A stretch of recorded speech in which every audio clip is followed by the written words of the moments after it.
We have been helping people grow online. It has been absolutely amazing. We have helped many content creators get from zero to monetization in under 30 days. We even have a couple of these superstars who did it in 1 or 2 weeks. If you want to learn how to do YouTube, I don't care your age, I don't care what skills or talents you have. Trust me, I can help you do it effortlessly. Just reach out to me with the word coach and we can get it done. One more thing.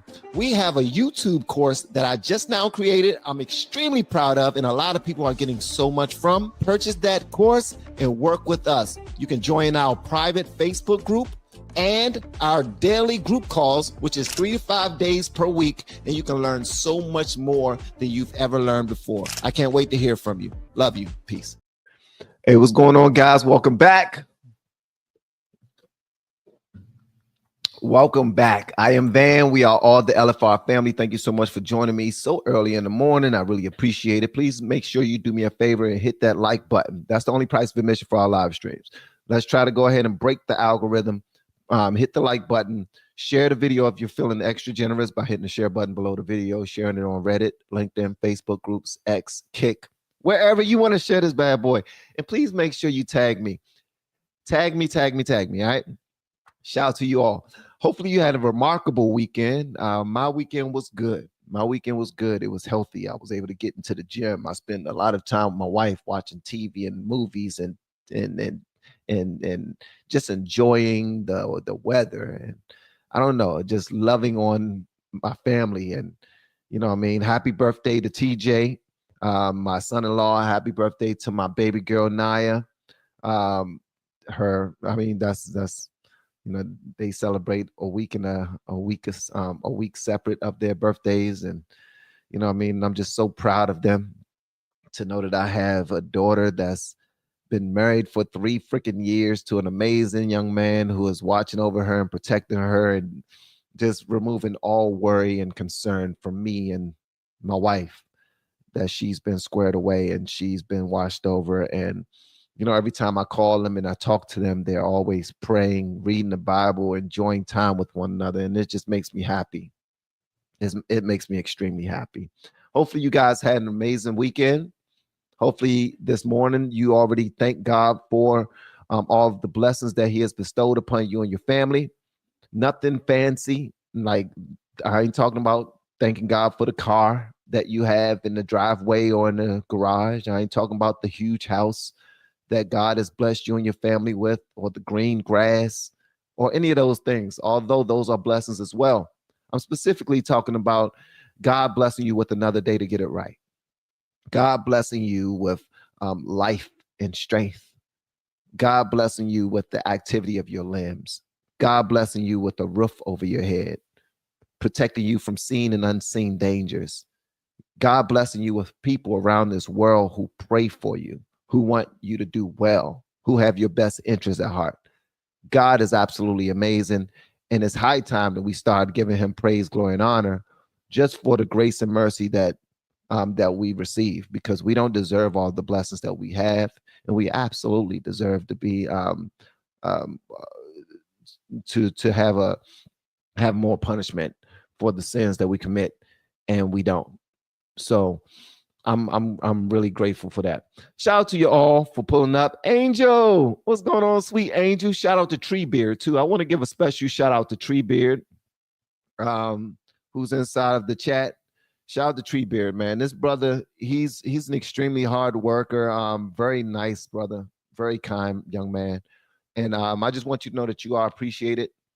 Want you to know that, man. So just know that you are appreciated. And thank you so much for the birthday wishes for my baby girl and for my son-in-law, TJ. I really appreciate it. We got a lot of things that we're going to talk about today. A lot of things. All right. We're going to talk about Shedeur Sanders, Deion Sanders, prime time. We're going to talk about the legendary Deion Sanders' son, Shedeur Sanders, drafting at round number 5 when people thought that he was going to be drafted at round number 1, and everybody and their mamas was screaming out racism, racism, racism. This is racist. Da, da, da, da, da, da, da. We're going to have a conversation about it. All right. We're also going to talk about how there was a tragedy in Vancouver We're going to talk about many things. Just make sure y'all hit that like button. I'm not going to rush through the topics today. I have my hot tea. I'm grateful. And I don't know, man. Today is just different, man. Happy birthday, Jessica. Happy birthday to Jessica. She said her birthday was yesterday. Shout out to you all. Also, please do me a favor. Let me know where you're watching me from. What state, what city, what country.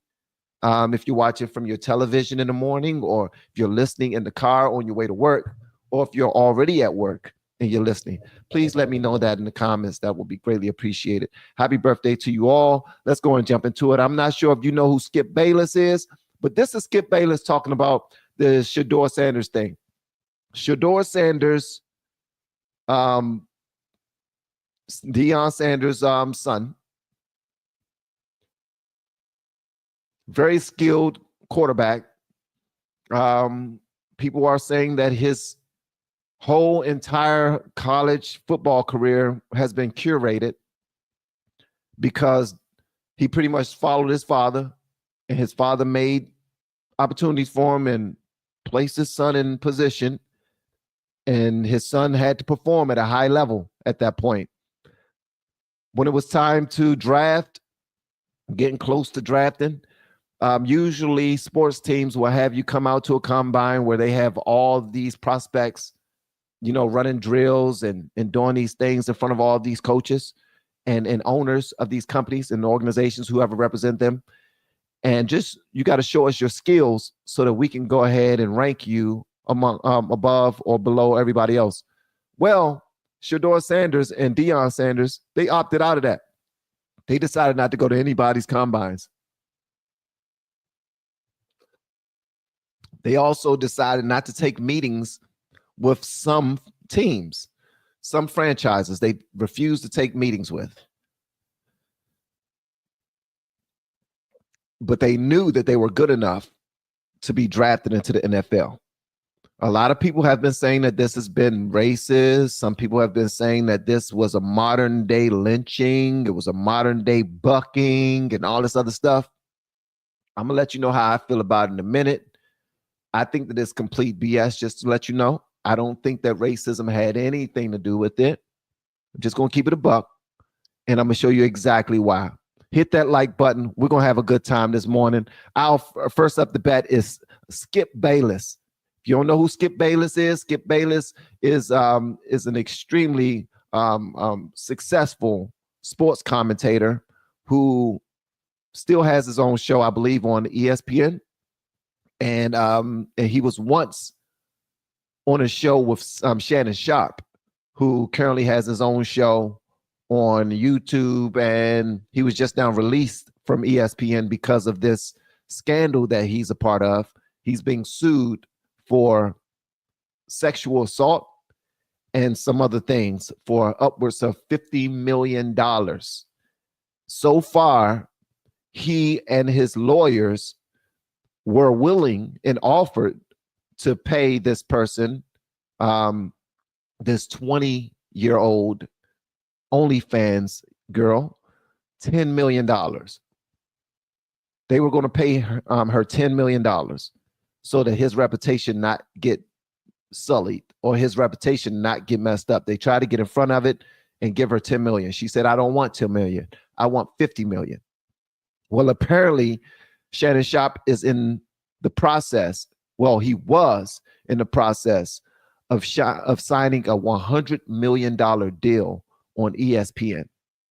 His new OnlyFans girlfriend, that was 20 years old, and he started dealing with her when she was 19 sexually. And I'm not judging, but I'm just putting that out there. He started dealing with her sexually when she was 19, and he's 54 years old. And he's really coming under fire for this. Things are not looking that great for him, but we're going to talk about that in a minute. But this Shedeur Sanders thing, y'all let me know what y'all think about it. Here is Skip Bayless talking about it. So if it's not football, what is it? Are there racial undertones here? Racist undertones? You be the judge.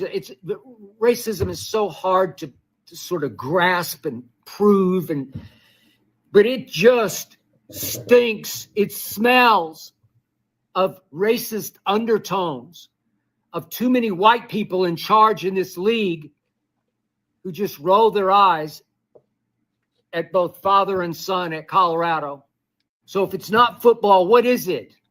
It is football and it's not racism, and I'm gonna get my 2 pennies on it in a second. But I really want to show y'all this because Skip Bayless you're too close, brother. You are too close.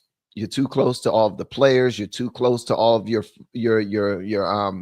black friends, that have a whole lot of nothing to say, where they really don't want to discuss the type of individual that Shedeur Sanders comes off as. I ain't gonna say the type of individual that he is. I'm gonna say the type of individual that he comes off as, because we all show people different faces. You know what I mean? We show our mom a different face. We show our friends a different face. We show our coworkers a different face. We show our pastor a different face. When we're in front of the judge or attorneys and we're in trouble, we show them a different face. So everything is different. We show our kids a different face. Like what my wife see is not the same face or mannerisms that I give to my children when I'm around them. So that's just how that is. Shedeur Sanders and Deion Sanders have been showing different faces to people for a long time. As a matter of fact, some will say that they've been showing people their ass to kiss, if you want to keep it a buck. But this video right here really set it off. A lot of people are talking about it. This is, I believe, who is this? The former congressman who pulled the fire alarm that one time. His name is Jamal Bowman. He says Shedeur Sanders wasn't drafted in first round because of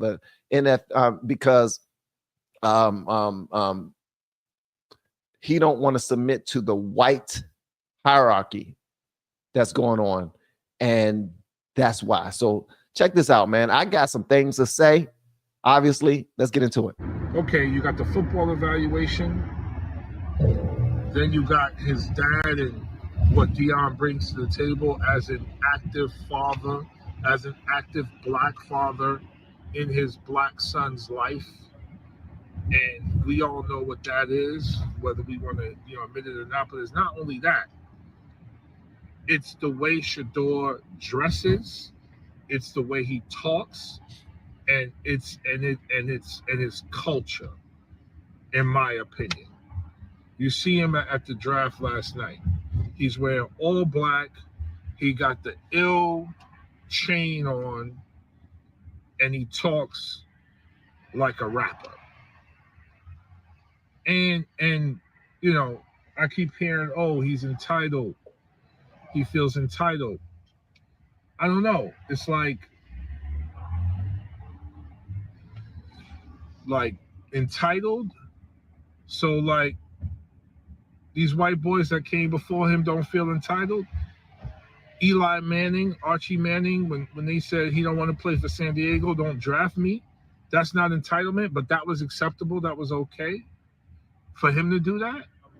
I just take it personal, and maybe I shouldn't, but I take it personal when I see someone like Shedeur Sanders, because he talk a certain way and because he wears gold chains and his pops is Deion and he don't want to submit to y'all white shit, he's gonna slip in the draft. And my response to that is, nigga, shut up, please, man. I get tired of thinking persons or thinking peoples giving individuals a pass simply because of their race. I get tired of people taking the lazy way out and not considering everything. Let's consider the whole pie before we just go directly into the NFL is not picking him because he talks like a rapper. Don't nobody give a damn about that. The NFL is not picking him because he want to do things his own way, or and the NFL are biased because they let the Mannings do whatever they want to do, but they won't let the Sanders do whatever they want to do. At some point, we need to grow the hell up. Life is not fair. We don't know the relationships that the Mannings had with other owners. We don't know if they were coming off as respectable or respectful to the people that were going to be cutting them hundreds of millions of dollars in paychecks just to come play football for their organization. We don't know. We don't know. But we always jump to that low bar saying that is racial and all this other stuff. This brother right here, he's a basketball player. His name is Steven Jackson. I want y'all to hear what he has to say about it as well. This is the same undertone that everybody is adopting. Everybody is adopting the same excuse as to why Shedeur Sanders was not picked up earlier. And I need for us to discuss this before we move forward, because this is really important. A lot of people say, why are we always talking about race? Why are we always talking? I'm tired of talking about race. The reason why racism exists is because we keep talking about it. No, that's BS. That's BS. The reason why racism exists is because people always choose to go down that path to excuse their ignorance, to excuse somebody else's stupid behavior, because they don't feel like thinking objectively. They don't feel like thinking critically. They don't feel like being critical thinkers. They don't feel like considering other things that could be the reasons why we're dealing with whatever situation we're dealing with. People just jump directly into it's racist. America racist. What about slavery? What about 1619? All that other stuff, bro. Like, at the end of the day, we're crying wolf. So check this out, man. This is Steven Jackson, and this is what a lot of people are saying. They're speaking up for a lot of people when they say this. What up, world? That's another situation. They hate to see confident niggas. When you black and you confident, you know where you come from, you know who you are, you know what you can do, and you don't need nobody to pat you on the back to give you the confidence. They hate it. They hate it. Even our own people. Our own people be ready to kick us when we down. Shannon going through a little something, and I don't know what's going on, but look how many of y'all happy to see Shannon go through something. I'm praying for all my brothers out here, man, because we all got a wave to catch. It's enough for all of us out here, but it's not surprising to see how many of us can't wait to see one of us go through something. And every man has a wave to catch. It's enough for all of us out here, bro. Every last one of us. Don't try to kick somebody when they're going through something, man. Every man has a wave to catch. You just got to wait on God. Facts. Okay. Well, he ran out of stuff to say. Thank you so much, PG-13. Appreciate it, big dog. All right, so he ran out of stuff to say. Everybody got a wave of catch. Everybody want to kick somebody when they're down. Everybody, it's not about people wanting to kick somebody when they're down. It's sometimes we want to hold each other accountable, man. We want to hold each other accountable just to let you know that there's better ways to do business. If you want to be hired by a company, you don't tell them to kiss your ass. If you want to be hired by a company, you don't tell them that things are going to be my way or the highway. When you want to be hired by somebody and you know that your whole entire college career is an interview, that's how you're supposed to move. You're supposed to be respectful. You can be confident and respectful at the same time. You don't have to bend over and take it in the ass because you're showing that you're less of a man. No, it don't work that way. You can still be upstanding, respectable, respectful, and you don't have to be arrogant. You don't have to walk around blinging and I'm gonna be me all the time. No, you're not. Why do you have to be that? But then when the world responds based off of how you're acting or how you're performing, which are the same thing, they're acting and they're performing. They're really not when they're at home, they don't have all that sugar honey iced tea. When they're around their mom and they're out enjoying a family dinner with their siblings, they don't have on all that sugar honey iced tea. They don't have all of that bravado about them. Also, Steven Jackson, big dog, let me tell you this, man. Ex-basketball player. Him and Matt Barnes, they have their own podcast, kicking butt, bro. But even you are trying to look like a rapper with your video, man. Like soon as your video come on, you blowing smoke in the air. You trying to look like a rapper, bro. You trying to sound like a rapper. You blinged up. You like 60 years old, got, you know what I mean, got earrings and you smoking J's and all that. Come on, bro. Like if you got something to say and you're and you know that your voice means something, it weighs something, it weighs heavy in the Black community, then maybe the same way that Shedeur Sanders and Deion Sanders, in my opinion, should do, maybe you should present yourself in a way that will be more acceptable. Like it's not necessarily bend over. Nobody's telling you to change, but when you're having these conversations, you want to be heard. You don't want other things to disrupt what you're trying to say. And that's what a lot of people are doing, man. They're playing roles. And I don't like that. I don't like that. And then when somebody criticized Shedeur Sanders for, just so y'all understand what I'm talking about, let me show you something right quick. This comes from my Instagram. This is Shedeur Sanders on my Instagram. Let me go ahead and get this right quick. And basically what he's saying is, hold on one second. What he's saying is, whatever team chooses him, whatever team choose him to be on his whatever team decide to draft him, he's letting them know up front that the culture is going to have to change when I come. If you want me on your team, then you're going to have to change who you are as an organization. Imagine that. I'm hiring you. I'm putting money in your pocket, and you're going to tell me that when you come to my company, I'm going to have to change for you. This ain't no goddamn what's the name of that movie, guys, with Tom Cruise when he was like, show me the money. God dang it, guys. I know y'all know that. I know y'all know that one. When he's like, show me the money. What movie was that? What movie was that, guys? Y'all know. Y'all know what movie that was. Y'all let me know, man. Yeah. But that's what they're acting like. They're acting like they're in a daggone movie. Check this out right here, man. This right here comes from my Instagram. It's not the firm. Jerry Maguire it is. All right, so here is Shedeur Sanders having a conversation about what he expects. So what he wants to do. All right. First of all, we're going to show his dad. His dad's reel is first. Check this out. Like, it's not like who I would like for him to play for. It's a couple teams that I won't allow him to play for. So it's not like that. But this is my profession. I know what's behind the curtain. We ain't got to get back there for me to understand what's behind the curtain and what's not prominent for my son. I'm not doing it. And if he doesn't listen to you? Who?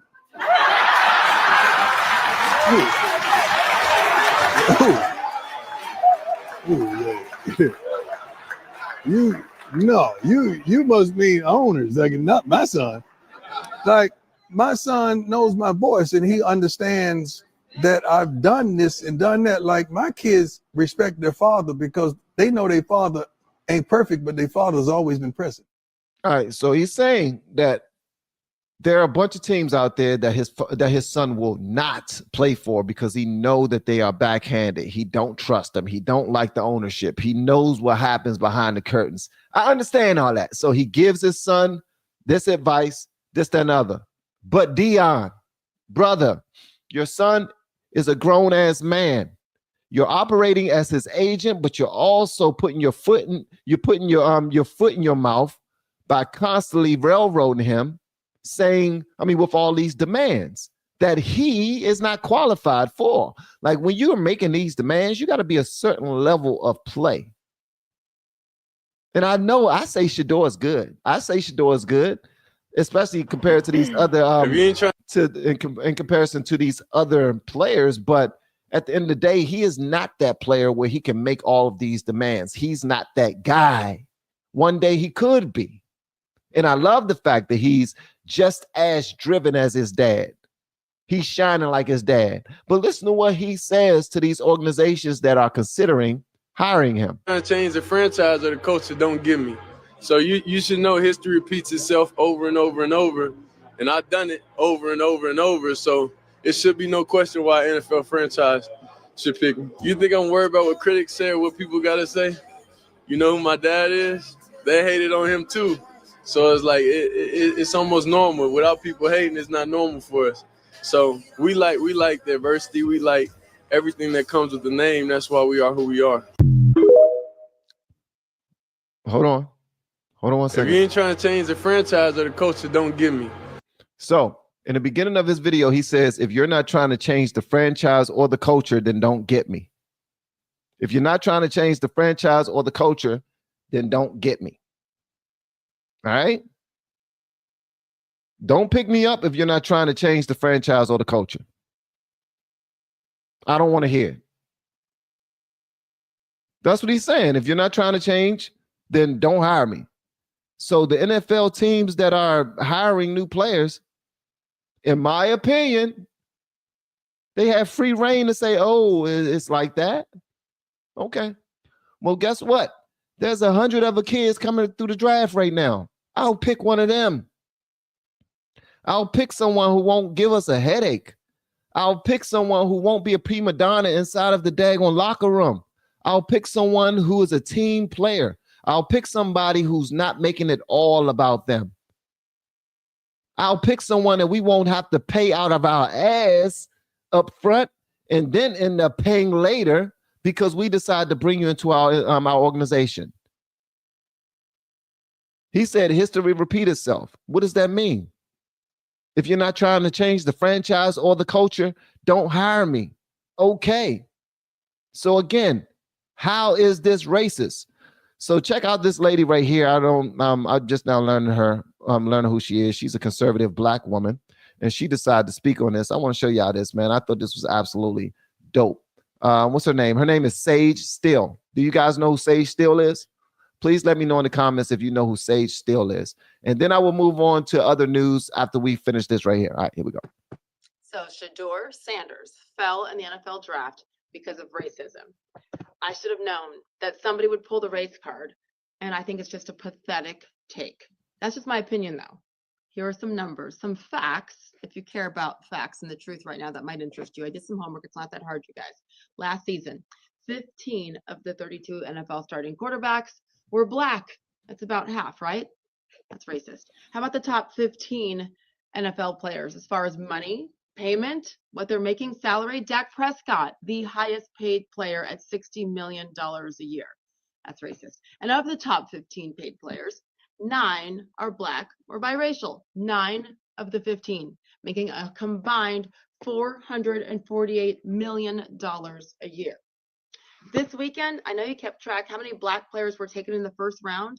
26, guys. 26 of 32 in the first round were Black. That's over 80%. You know, it's always the same cast of characters who cry racism and try to divide. So I guess we should not be surprised, but it's pathetic and it's lazy, and it only takes away from those times when racism truly does exist. The boy who cried wolf, stop doing this. You know, the speculation is going to continue. We'll hear more and more from scouts, et cetera, as far as why it took till pick 144 for Shedeur's name to be called. But please just stop with the race baiting. They will not stop with the race baiting because it's too fun. It's too lucrative. We all know that the majority of players who have the biggest contracts in the NFL are Black. We all know that the top picks that came out of the draft this year were Black. But for some strange reason, as soon as one youngin, one person do not get their way, we do what we do all the time. We start crying racism. It's racist. People were going as far as to say that it was a public bucking. Do you guys know what a bucking is?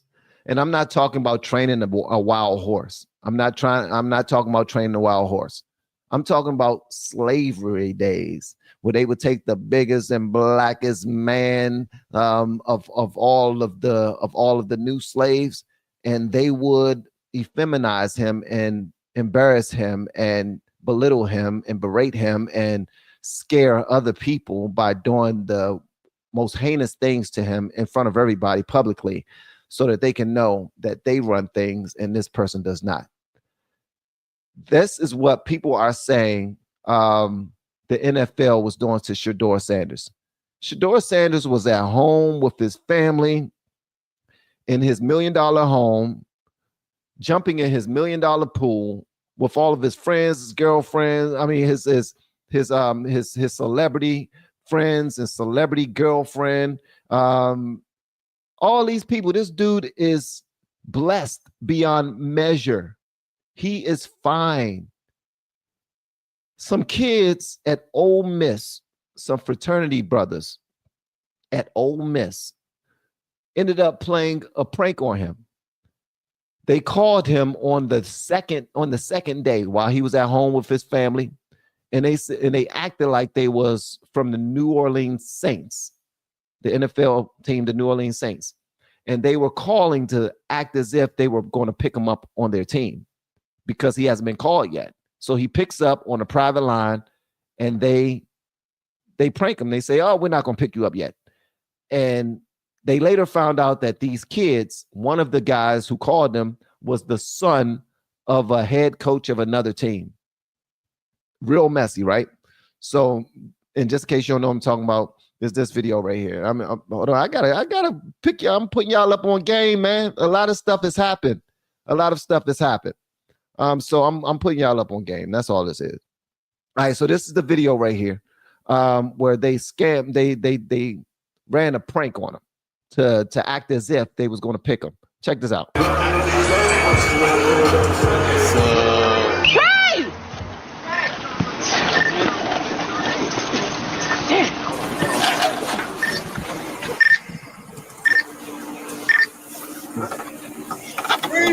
Hello? Hey, is this Shedeur? You got that call? Yeah, what's going on? This is Mickey Loomis here, the GM of the New Orleans Saints. Say it one more How you time for doing? me. This is Mickey Loomis here, GM of the Saints. How you doing? Good, how are you, man? Good, been waiting on you. Yeah, we have. It's been a long wait, man. No, for We're sure. going to take you with the next speaker here, man. Yeah. Yes, sir. Let's be legendary. You're going to have to wait a little bit longer, man. Okay. Sorry about that. Ready to go. What did you say? I don't know. You heard that? You said you're going to have to wait. Sorry about that. Why did he call? What the fuck? I don't know what that was. It's 50-50. But nobody got this number though. It was private. So that was the prank right there. Apparently, this young man is so they're trying to blame it on everybody. So look at this text right here. It says Sugar Honey Iced Tea feels like some racist inside job, and Trump is right about NFL owners' collusion. Either way, hoping this is the start of the Shedeur Sanders supervillain arc. All right, so everything is racist. NFL is so racist for not drafting Shedeur Sanders in the first round, huh? So a lot of people are putting their 2 pennies on this. I just think that we need to stop crying wolf so damn much. It's not all about racism. Like, relax. But what they did, what them kids did to Shedeur Sanders, I don't like it. He's a young man. He's chasing his dreams. He's been working hard in the gym. He stays disciplined. He goes after what he wants. In college, he proved that he can hang with the other big players, and he can do an amazing job. He was still ranked in the top 5 players that were going to be drafted. And that's why a lot of people are saying that they are intentionally trying to hurt the Sanders or intentionally trying to berate them. But honestly, I don't care when it comes to that part, because there's a certain type of way you're supposed to present yourself and act. You're supposed to act accordingly when you want a job. That don't change for anything else. I don't know any other jobs where you can just show your ass and tell them what's going to happen, and tell them how you're going to interview, and tell them who you're going to meet with and who you're going to play for and all this other stuff. and they just say, okay, any other demands? Okay, any other demands? If anything, and this is if it's not all set up, because I think this is all fake. I think this was all set up for ratings. The NFL draft usually does not do well with ratings, but the NFL draft this year has done better than the NBA playoffs. The ratings for the NFL draft this year are higher than the NBA playoffs. And it's because they made Shedeur Sanders wait until the 5th round. Everybody was watching their screens trying to figure out, when is this dude going to be drafted? What's going to happen? Will he be drafted? What about his brother Shiloh? Is his brother Shiloh going to be drafted? What's happening? What's going on? And the ratings was absolutely over. The phone call that he received that was supposed to be from one of the let me see. Who was the son that sent it in? I don't know the son name. I don't know the team that this youngin his father is a coach of one of the teams or something like that. But I don't know exactly which one it is because I had the information earlier today. This weekend, because I shared it on my Instagram, but I forgot which one it is, and I don't want to misspeak at the moment. But I definitely don't see it as racist at all. And I do see that this could be a potential play on everybody. And I think that the Sanders were probably involved. They were probably in it the entire time. That's just what I think. All right. In other news, let's go and get to it, man. All right. So we got a couple of things going on today that we're about to discuss. One is, let me go over to my X page first, just to make sure that there's nothing else that I want to discuss with you guys before we move forward, because I do have a list of items that I want to discuss with you all. Okay. The very first thing I want to discuss with you all is the fake ass protests at the Capitol. The fake protests at the Capitol. I thought that this was absolutely ridiculous. I thought it was embarrassing. It was led by Hakeem Jeffries and what's his name? What's the main man name? Cory Booker and who else? Who else was out there?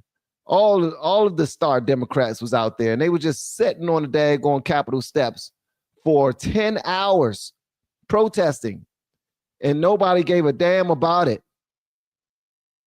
Nobody. It was pointless. It was like, meet us on the steps. Let's just sit here for hours and talk. Let's sit here for hours and complain about Trump. That's what they did. They sat there for hours and they complained about Trump. We got some power here. Now, we said we were anchoring ourselves in the moral traditions when we came out here over 10 hours ago. Hakeem and I said this is a bigger moment than politics. This is a moral moment in America, and we were going to sit here for a long time. I didn't know we'd be sitting for 10 hours, but it's 10 hours and we're still going, and we got some great people here. But the moral traditions we got some power here. Now, we said we were anchoring ourselves in the moral traditions when we came out here over 10 hours ago. Hakeem and I said this is a bigger moment than politics. It's not a bigger moment, man. Everybody need to stop turning politics into we shall overcome. Like, every moment is not a we shall overcome, hold hands, walk down the middle of the street type of moment, man. That's not, it's pointless. It's pointless. You're not getting anything done. How about you get your ass in the office and do what you've been paid to do? Do what you've been voted into office to do. How about that? Instead of sitting on the damn steps talking for 10 hours and acting like you're doing something. It makes absolutely no sense. It makes no sense whatsoever. Like, I don't see the point of it. And then I want y'all to see what the White House has done, just to let them know that we are getting illegals White out here. House Check this out. has put up about 100 posters of what they say are unauthorized immigrants who have been arrested for violent crimes. You can see them there. They put them up on the driveway of the White House. If you look here, that's the West Wing just at the forefront, the executive mansion itself to the left.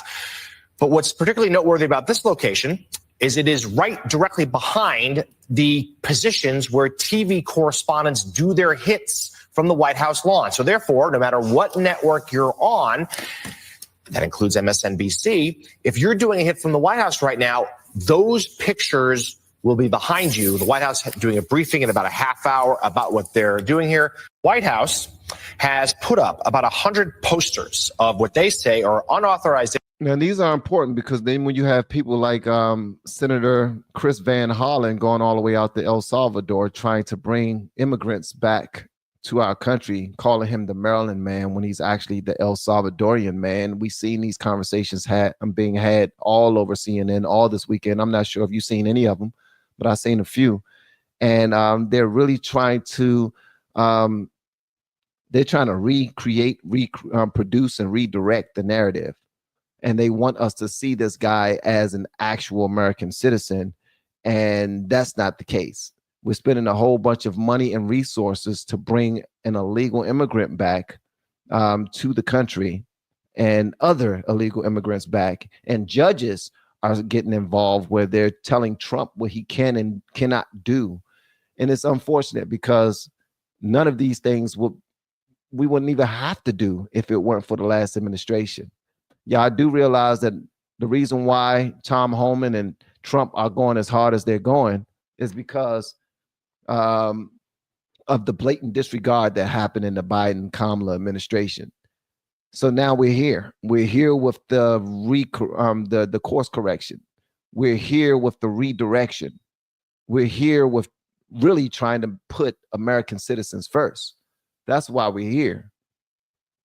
And that's why you have so many brand new Republicans, so many brand new conservatives, first-time conservative Republican voters, is because of the Biden-Kamala administration. It has nothing to do with Trump being a fascist or racist or mean, disrespectful, none of that. It has nothing to do with him trying to be a dictator. It has nothing to do with MAGA being a cult and everybody that's following them being mindless minions like the left is. It has everything to do with the course correction, trying to make sure that we get in front of this so our nation does not continue to crumble. Why? Because people aren't making babies. This dude is trying to make people make babies again. He's trying to incentivize families. Do you understand that? And there are people sugar honey iced tea and all over that. They're like, wow, he's trying to get people to have babies. Even The View was talking about it. Whoopi Goldberg, she was like, he's trying to get people to have babies, giving them $5,000. Don't you know that it costs way more to raise a kid than $5,000? How would you know, Whoopi? That's my question. How would you know? How would you know? Y'all scaring people into not wanting to have kids, but then you're trying to encourage everybody to be gay. That right there is the recipe to a fallen nation. Please tell me where the people will come from. Where will the new Americans come from if we're trying to incentivize people to be gay and we're trying to discourage people from having babies? We're trying to encourage people to unalive their babies in their womb, but we're trying to discourage families. I don't understand that whatsoever. Like it makes our country seem so demonic at some point. It's like, what's the point of this? And then we bring other people over from other countries and tell them to have babies and make them citizens, make them voters. Like they're completely changing the framework of our nation. Everything about this country is changing, shifting, and it's not all for the better. I know a lot of y'all think that's called evolution. Nah, some of this stuff is just, it's going in a downward spiral. We're not moving up. We're not getting better. We're not getting stronger, faster, none of that. We're getting weaker. We're getting broker, poorer. Like our principles are going out the window. We no longer love God anymore. We're taking God out of schools. We're pushing kids to be involved in, to have more conversations about their sexuality in elementary school. Why are we having children have conversations about their sexuality in elementary school? What's the point of that? When are these kids going to be able to be kids, man? Remember back in the day when we were kids, we were allowed to be kids. We were allowed to make mistakes. We were allowed to just be ourselves, run around, make friends, make enemies, whatever the case may be. Get a girlfriend, get a boyfriend, you know what I mean? Experiment, fail, win, compete. You know what I mean? Some people win, some people lose. Everybody didn't get certificates. Everybody didn't get accepted. You know, that's just how it was. And the parents were cool with it. And now Trump is also giving teachers free reign to discipline their children in their class. And we are even getting mad about that. Can you believe that he's letting these teachers spank kids? What type of president is he? He's so evil. When we all came up, every last one of us came up in a day when the teachers could discipline us if they wanted to. I know I had a couple of teachers that had yardsticks and they would take them across our backs in the daggone school. Call us out the class. Come on over here. We're going to go around the corner right quick. And they would tear our tails up. Mr. Miller had a walkie-talkie where the walkie-talkie was this daggone big, and his freaking, and the antenna to the walkie-talkie was this big. So this was the walkie-talkie, and this was the antenna. And he would take that antenna, and he will pop the hell. He would tell us to ball our fists up, ball your fists up. He'd say, ball your fists up. And he'll take that daggone antenna and pop the heck out of it. And guess what? We deserved it. We deserved it. But now you got parents, you got people in office who are crying, bitching, and moaning, saying that teachers have no rights to touch children. And then we say, okay, then let the parents discipline them. Parents have no rights to physically discipline their children. So who's going to discipline these little bad bastards? At some point, we need to rein them in. We need to discipline them some type of way. But we got a president that's saying, okay, we're going to get back to disciplining. We're going to make discipline great again. And they're like, no. That's ridiculous. Love your morning updates. Thank you so much. I appreciate that, Sean. I appreciate it. All right. Speaking of the morning updates, hold on. Do I have one more story that I want to show? Oh, yeah. The lady with the tig old bitties. So there's a news reporter in North Carolina. And apparently she's going viral right now, not for her story, but because of I'm just going to show y'all. I'm just going to show y'all. I'm just going to show y'all. The Gates County Sheriff's Office, North Carolina State Highway Patrol, and the Hertford County Sheriff's Office are all responding. They're asking drivers to avoid Route 13 South and Barfield Road for now. We'll let you know when the road is clear again. The Gates County Sheriff's Office, North Carolina State Highway Patrol, and the Hertford County Sheriff's Office are all responding. They're asking drivers to avoid Route 13 South and Barfield Road for now. We'll let you know when the road is clear again. The Gates County Sheriff's Office, North Carolina State Highway Patrol, and the Hertford County Sheriff's Office are all responding. They're asking drivers to avoid Route 13 South and Barfield Road for now. We'll let you know when the road is clear again. So she's going viral right now because of her tig old bitties. I didn't make this up. It is what it is.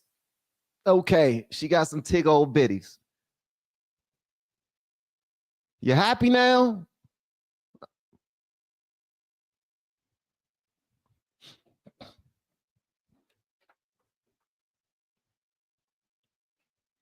Jesus.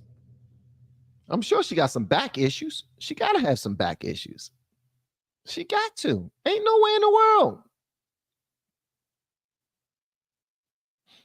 She does look like she a Democrat, though.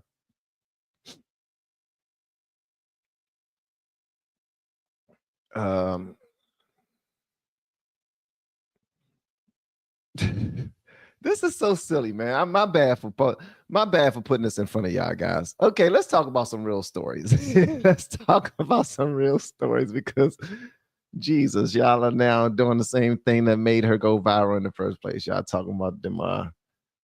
Yeah. Okay. Thank y'all so much for the super chats. Let's go in and dive into the news. Our very first story that we're going to discuss is, and I'm about to start sounding like a news reporter, so let's just get ready. The Vancouver car ramming attack. All right. Apparently there was a car ramming attack in Vancouver, and we are here to talk about it. At least one person was killed and multiple people were injured after a boat struck a ferry carrying dozens of passengers near the Clearwater Memorial. Is this the same one? Is this the same one? This isn't a Vancouver thing. This is the ferry. Hold on one second. Just make sure that this is the car. So this is the wrong one. All right, this is the wrong one. Never mind. Let me go and jump into the. Okay, here we go. I got it. Can y'all please stop talking about that ladies tick old biddies? Okay, I appreciate it. Thank you very much. No more tig old biddies. No more tig old biddies. We're talking about Vancouver now. All right.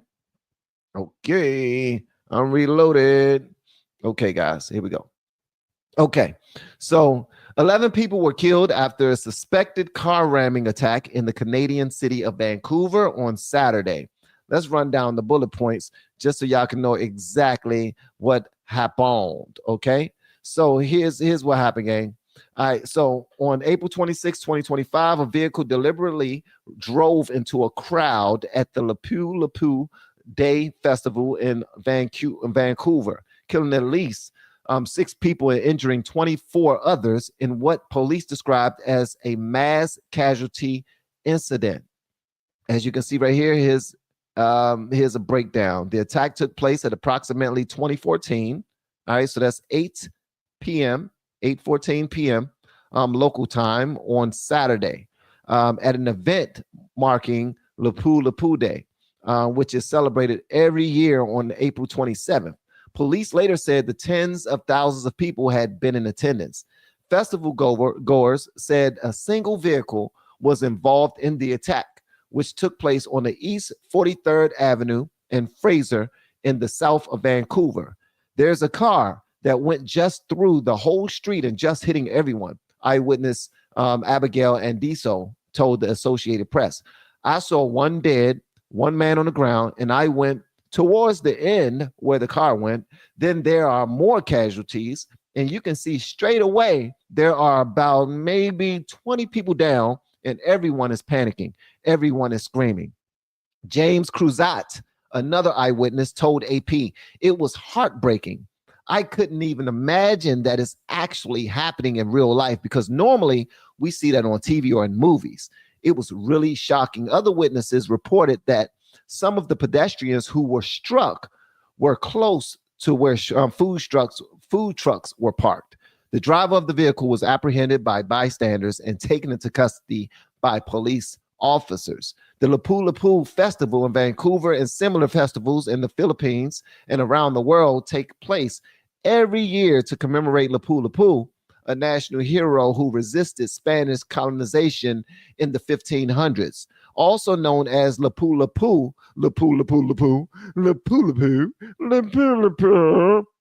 I'm tired of saying the goddamn poo.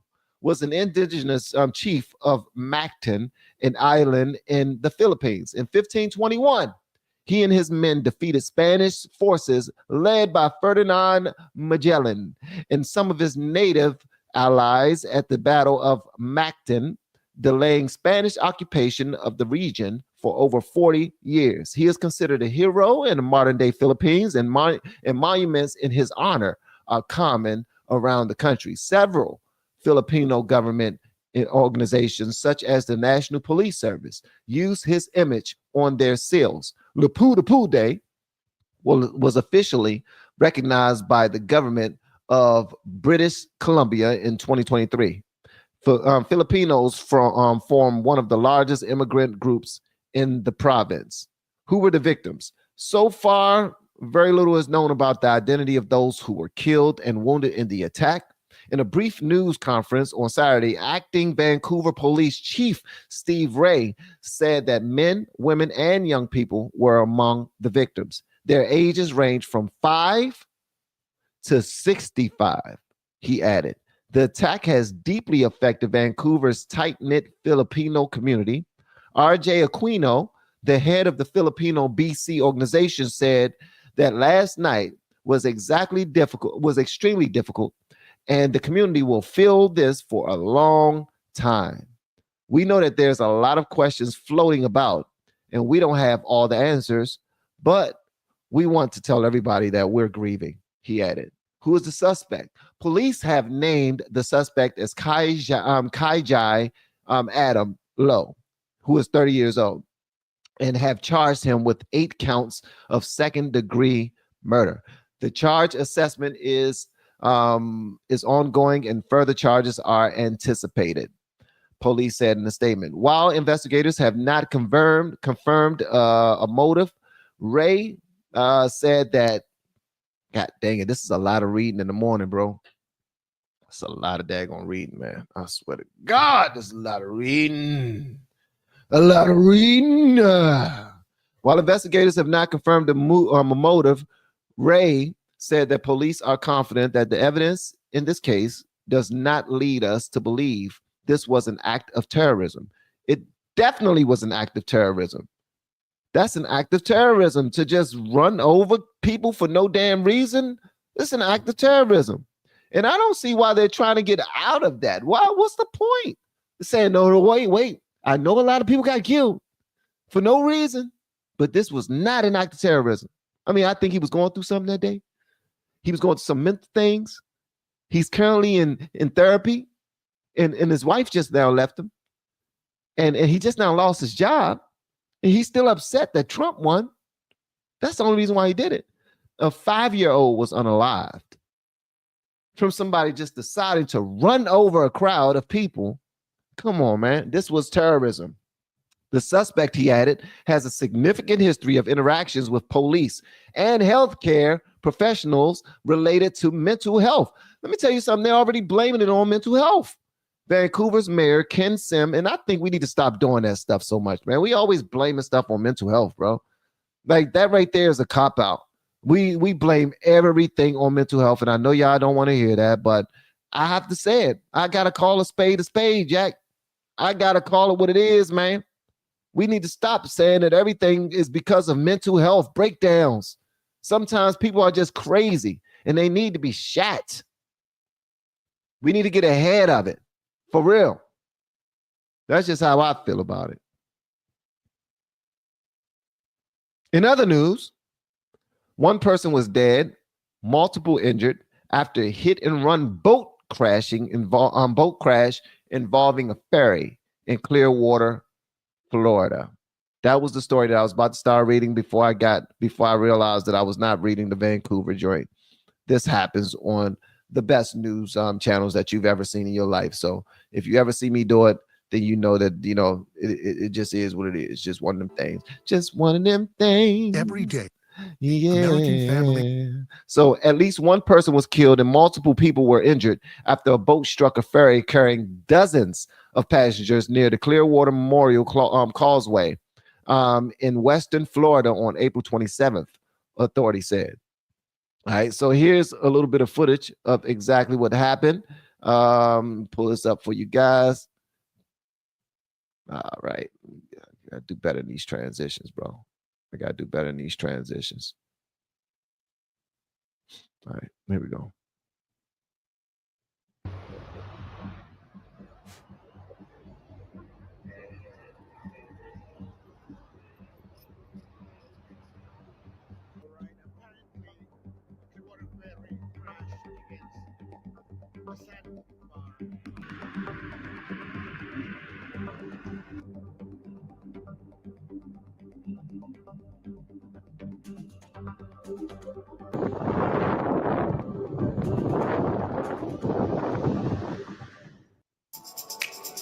All right, so there you have it. All right, so the Clearwater Fire and Rescue Department declared the crash a mass casualty incident due to the number of injuries.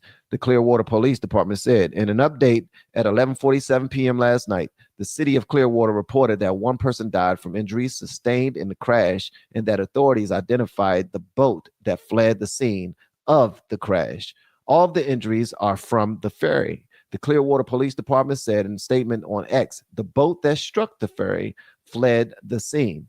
The crash involved the the Clearwater Ferry and recreational vessel, according to the U.S. Coast Guard. The agency said on-scene reports indicated that 45 people were on board of the ferry and that the recreational boat carried 6 people.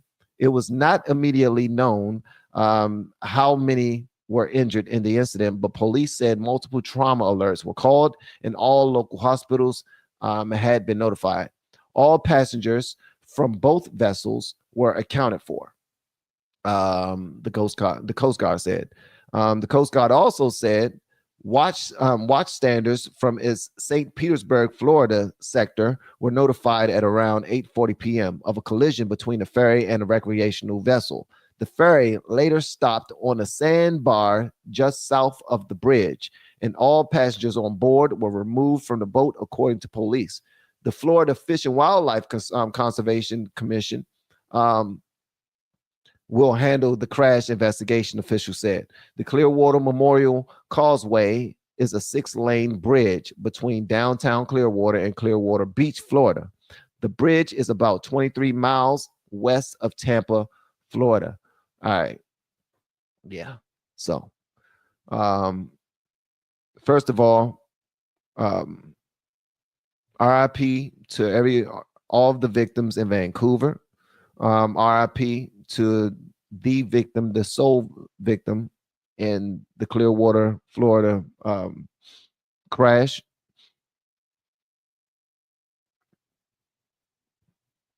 Guys, I want y'all to do me a favor, man.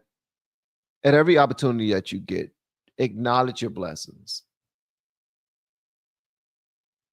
At every opportunity that you get, acknowledge your blessings. Just be grateful. Try your best to be grateful, because no man know the day nor hour that the Lord is going to come back for us.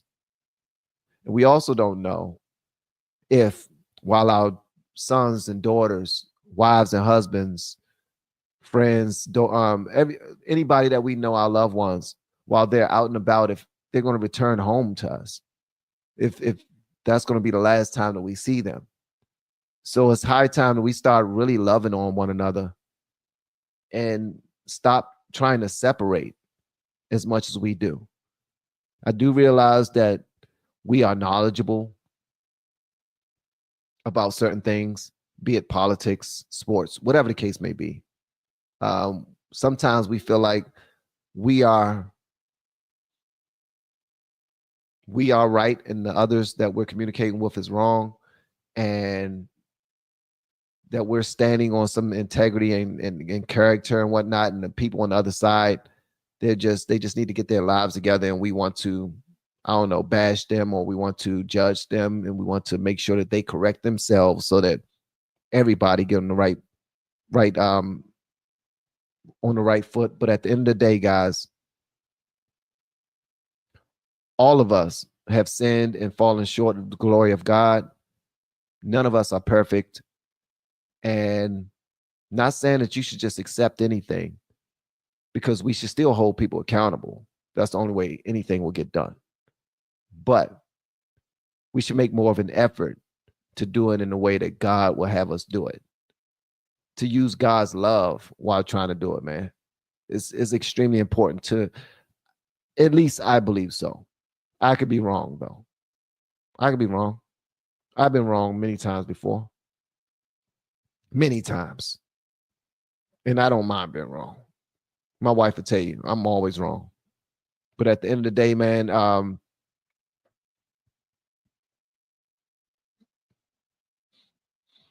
don't see there being anything else for us to turn to other than God right now. Other than Christ, what other thing can we turn to?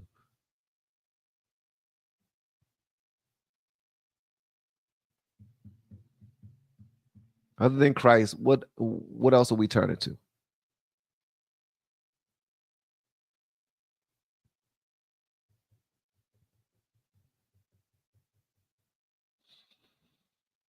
Saquon Barkley. Saquon Barkley spends time with the president at the White House, which is pretty dope. Y'all already know that the Philadelphia Eagles just now, they won the Super Bowl. and the team decided that they weren't going to go to the White House. Well, Saquon Barkley, their running back, guy had a phenomenal, a legendary season. Legendary season. He decided to go hang out with Trump. Say, man, I'm gonna go ahead and hang out with him, man. I don't care about what's going on, bro. I don't care about none of that. Everybody trying to be political and don't nobody want to, go to the White House because of what's popular right now in Hollywood. Like anybody, he probably ruined his future opportunities because everybody hates Trump. But he decided to go hang out with him anyway. I don't know if that was a smart move, Saquon, be honest with you. I'm just keeping it a buck, man. I don't know if that was a smart move. Really don't. But I like that. I like that he went anyway. Went anyway. And everything worked out.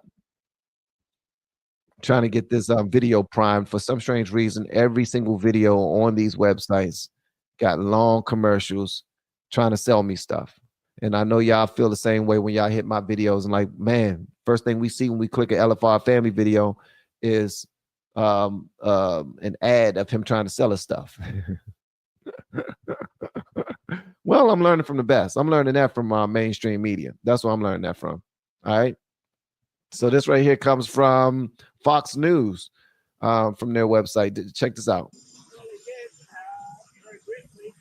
Crimea was given away by Barack Hussein Obama by Biden. That's 11 or 12 years ago. That's a long time ago. I don't know how you can bring up Crimea. Because, that's been a long time. Nobody brought it up for 12 years, and now they're bringing it up now. I told them, you can maybe go back to Obama, ask them why they gave it up. They gave it up without a shot being fired. Okay, the sound in this bad boy is horrible. I'm sorry, the sound in this bad boy is absolutely horrible. It's horrible. But here is the president and Saquon Barkley. All right. He said what a nice guy he is. I wanted to race him, but I decided not to. The president said that he wanted to race him. So President Trump wanted to race Saquon Barkley. Barkley is going to be among the Eagles players and personnel who will celebrate their Super Bowl title win at the White House on Monday. Barkley didn't talk to reporters, but let me see this. This bad boy is all over the daggone place, bro. I promise you. Barkley didn't talk to reporters, but he was seen at Trump's Bedminster golf course hanging out with the president and others. The running back's appearance with Trump came a few days after Eagles teammate Jalen Hurts raised eyebrows when he was silent on a question about whether he would visit the White House with the team to celebrate their Super Bowl championship. Appearing on the red carpet for the 2025 Time 100 Gala in New York City on Thursday night, Hurts was asked whether he planned on visiting the White House for next week's official visit on Monday. Hurts said before looking around, he never answered the question as the interviewer thanked him for his time. A White House official confirmed to Fox News Digital in early March that an invitation from the president had been sent and that the team had enthusiastically accepted. This followed the Eagles' decision not to attend the White House in 2018 after winning the franchise's first ever Super Bowl. During that time, Trump rescinded the invitation to host the Eagles after several players said they would not participate in the visit because of his previous criticisms of national anthem protests. But this month, Eagles team owner Jeffrey Lurie called it a time-honored tradition that the team was looking forward to. So basically, they are going to meet with him. All right, they're going to hang out. I think that's a good thing. I think that's dope, actually, because the Philadelphia Eagles, including Barkley, were set to visit the White House on April 28th, 2025, which is today, to celebrate their Super Bowl victory, marking their second championship.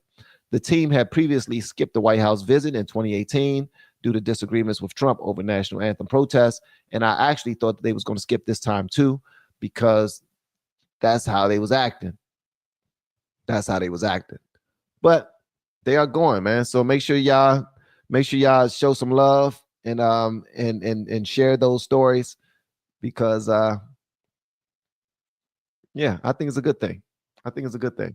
I also think it's a good thing if the team decides to stand on principle and not go visit. I don't mind that. I don't look at it as such a huge honor that they'll be fools not to do it. I don't look at that either. I mean, because we all have decisions to make. And I think it's, you know what I mean? I don't mind at all people protesting. You want to protest, protest. You know what I mean? You want to stand on something, stand on something. I don't care. You want to miss out on an opportunity to go to the White House? Then miss out on your opportunity to go to a daggone White House. I do not care, Jack. All right. The leader of Dallas mega church, the Potter's House, announced today that he will be stepping down. Now, this right here is T.D. Jakes, Bishop T.D. Jakes, who I got a strike on. I got a strike for checking out one of his videos a couple years ago. And it was a very short video, like 20-something seconds. And I was in support of him on this video. T.D. Jakes is a bunch of things that's going around about him over the years. Apparently, he's done some things with some people, and there are rumors about him being a certain type of way that's frowned upon in the black church. I'm trying not to be messy. So now he's stepping down and passing leadership on to someone else in his family. Jakes is a world-renowned pastor. Remember, he suffered a heart attack in front of his congregation last November. Well, this morning, Jakes said that his daughter and son-in-law will now take the lead. Fox 4 Stephen Dial is in studio tonight with more. Stephen, welcome. This was a shock to many in the religious community. Bishop T.D. Jakes has been a spiritual advisor to presidents and a religious voice to thousands. Now he says it's time to pass the baton to a new generation. This is a beautiful moment for me. From the pulpit Sunday, Bishop T.D. Jakes announced that he was stepping down from leadership at the Potter's House, the Dallas megachurch he founded in 1996 and has led ever since. I cannot afford, especially after November, to risk something happening to me and you be sheep without a shepherd. This is video from the service Jakes is referencing in November. It wasn't until months after his medical incident that he confirmed to the public he had a heart attack. Now, 5 months later, he told his congregation he had been preparing his daughter, Pastor Sarah Jakes Roberts, and his son-in-law, Pastor Torrey Roberts, to take the lead. I talked to the board because I was concerned. I have seen too many men build something and stay so long that they kill what they build. His daughter and son-in-law moved to Dallas during the pandemic and have increased their roles in the church operations over the years. And I know you guys are so tired. You had a heart attack on stage and still asked for the microphone so that they would be okay over you. I know what this cost. We will see fruit unlike anything we have ever seen before. So thank you. In nearly 30 years at the helm, Jakes has presided over services that reached tens of thousands in person and online. He served as an advisor to multiple presidents and was a featured speaker at the inauguration of President Barack Obama. The church's ministry launched wide-ranging programs that span the globe, from health and financial initiatives for underserved communities to offender reentry assistance. Jakes told his members they will still see him, but it was time to take a step back. There's some ways that I want to prepare us for the days ahead that I can't do it completely from the pulpit. Every now and then I think they'll let me preach, but there's some work in the vineyard that needs to be done. My question is, there was no man to pass the mantle to? I mean, I get it that your daughter is married. So are you saying you're passing the mantle to your son-in-law? Is what you're saying? Because, and I'm not trying to be disrespectful, I've seen some women preach. I know some women pastors who can go. I'm talking about preaching a word, putting a sermon together. Holy moly. Do I know some women who can do that? I'm talking about they will preach you under the daggone pulpit. They preach heaven down. They make sure lives are turned, people are turning their lives into Jesus, like they are turning them lives over to God and everything. But having a church being run by a woman is out of order. It's not even biblical. And if I'm wrong, feel free to check me. Guys, feel free to correct me inside the chat. I'm asking you right now, is it biblical for a woman to run a church? And if that's not the case, then why is it that Bishop T.D. Jakes is passing his church over to his daughter?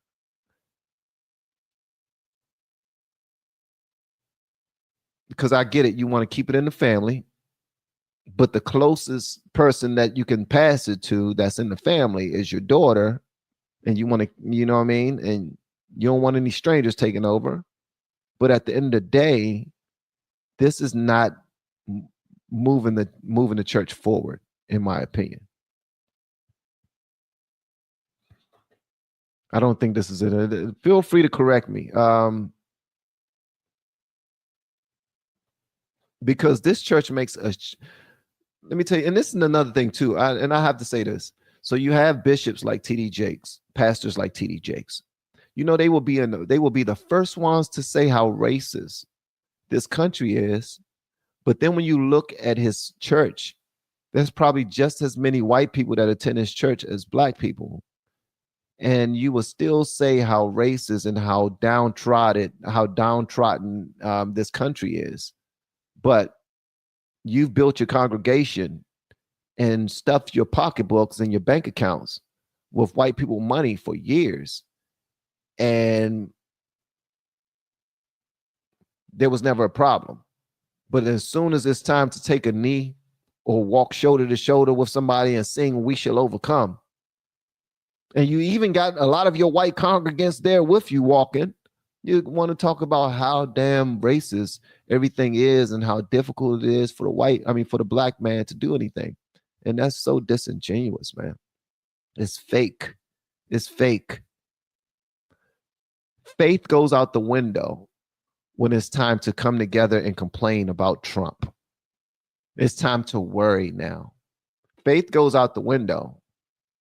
And the IRS should really go and look into a lot of these churches, because a lot of these churches are nonprofits. They're nonprofits. And they receive a nice amount of money from the federal government, and they don't have to pay taxes on their money as well. But yet, the separation of church and state, they don't do. They host politicians. They try to sway their congregants to vote a certain type of way. They badmouth current presidents, and they try to instill fear into their people. How in the world is that separation of church and state? Maybe I'm wrong though.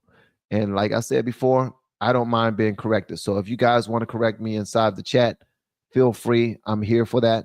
I'm here to learn more than I am here to teach anything. I'm a student in life, 47-year-old student, forever learning. Forever learning. YCC, thank you so much for the super chat. Apostle Paul, under the guidance of God, and put an end to sisters talking in God's assembly.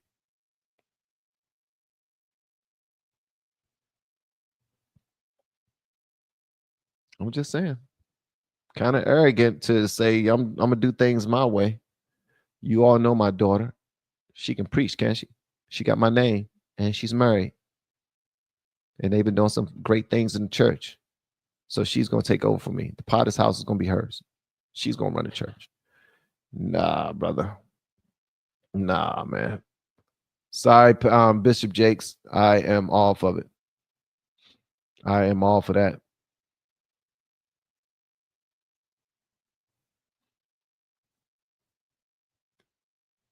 And thank y'all so much for the super chats and for everything, man. Y'all are absolutely phenomenal.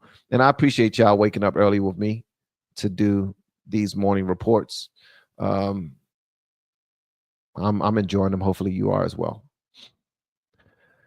In other news, so Kristi Noem, y'all already know that she was robbed. Kristi Noem was robbed in DC, not necessarily robbed, but there was a burglary involved, where, you know, the burglary being her purse was snatched, and there was a lot of money in it, like more than $3,000 inside of the purse. Apparently, it was not a Michael Kors bag or a Dooney and Burke bag. It was a Gucci. So she had a Gucci bag that was taken.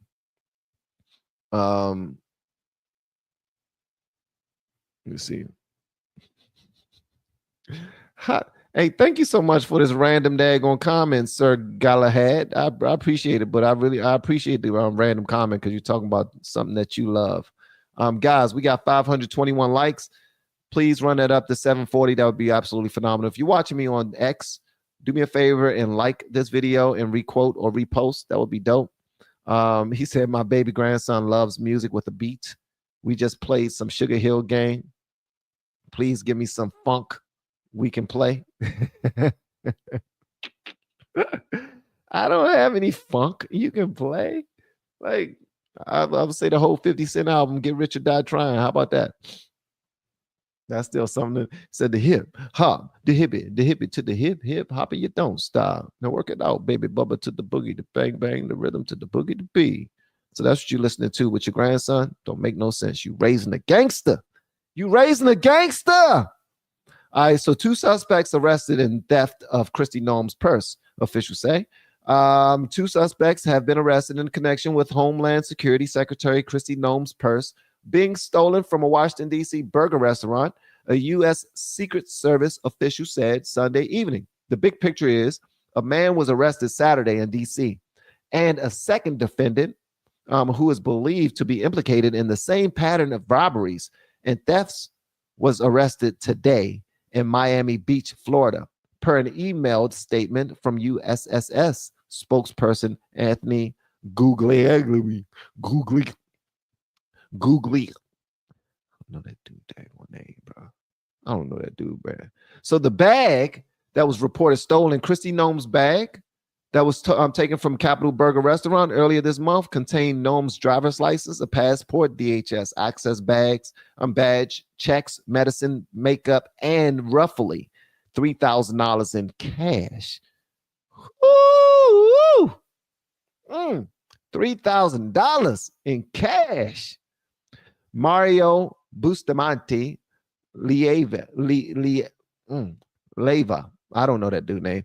49, was charged with 2 counts of robbery and faces additional charges for an offense that the USSS is investigating per a Sunday Metropolitan Police Department. The second suspect's name will be released once charges are formally filed, Googly said in his email. He currently remains detained by Immigration and Customs Enforcement in Florida. All right. So, yeah.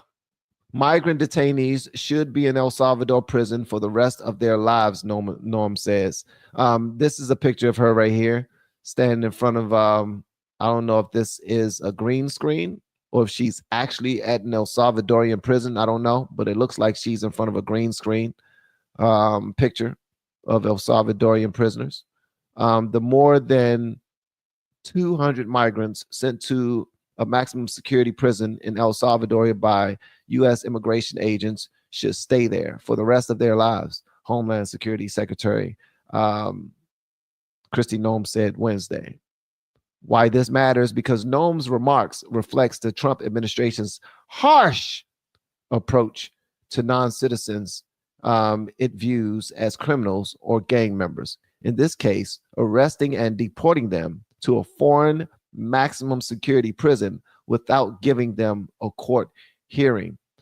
This right here must be a liberal news source. Axios must be a liberal news source, because they definitely wanted to oh, you saying this is a real picture? This is a real picture, you said? Okay. So apparently this is a real picture. Got it. I appreciate you. Let me see. YCC, people saying that it was during a specific time and location that Apostle Paul put an end to such practice. My answer is the following: God is the same today, yesterday, and forever. Well, as his word will say, his word don't change. And that's absolutely correct. God's word don't change. And that's something that we need to get right. We change, we evolve, we go through different things, but God's word don't change. And that's one thing that I have with all of these denominations of Christianity. All these denominations of Christianity almost seem like everybody's picking and choosing the practices that they want to adhere to, and the ones that they don't, they just throw out. And they start a new denomination and say, over here, this is how we practice. And they say, well, over here, this is how we practice. And you can say it's based off their understanding or based off of how they study the word. But at the end of the day, it seems like everybody's picking and choosing how they choose, how they want to go about adhering to God's word. And it changes so frequently that you don't even know who to listen to or who to believe anymore. All right. And to me, that's a problem. And that will always be a problem. All right. Let me see here. Where are we?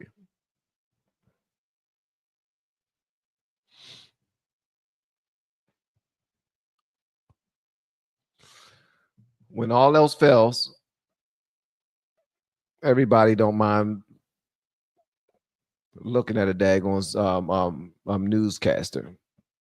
Psalm 46:10, be still and know that I am God. This verse invites us to pause, quiet our minds, and recognize the presence and sovereignty of God in a world that's often hectic and overwhelming. Thank you so much, Take the Bill. That's good. Thank you so much, man. I appreciate that. Y'all hear that?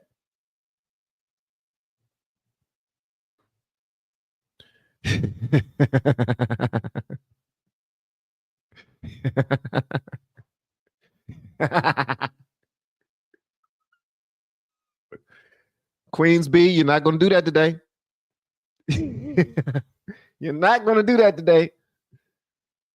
God gracious, I swear to goodness. Fat guy and little co. Fat guy and little co.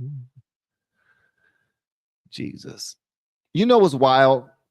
What's wild is, so, and I give God, I thank God for people who have me and my family's best interests at all. I mean, I pray for guys, that all of you guys that have me and my family best interests at heart. But I'm also one of them type of people that turn people off a lot, because although I do believe in God and I studied his word and I've ministered for years, I've served the same way that you see pastors and deacons and ministers and singers, psalmists serve. I've been doing that for years, but I'm very flawed, just like a great majority of you. And I love the fact that we can come together and just enjoy a moment. And I thank God for this lady's tickle bitties.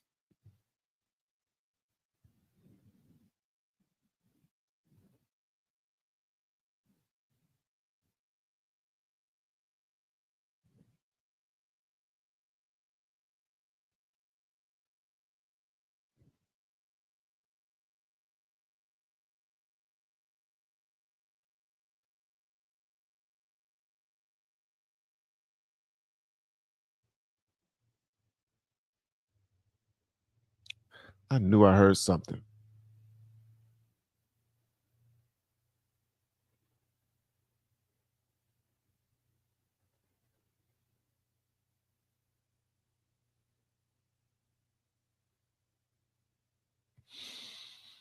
Okay. I'm going to go ahead and move this from my screen because I don't know what's happening.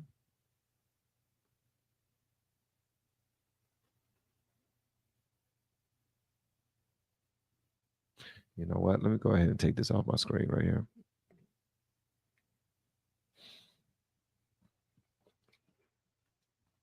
Y'all don't make no sense. That's y'all problem. You got issues. You need Jesus. I want to show y'all something real quick. And I do have a couple more stories to go over with you all, but I want to show y'all something. Something I came across on Instagram. All right.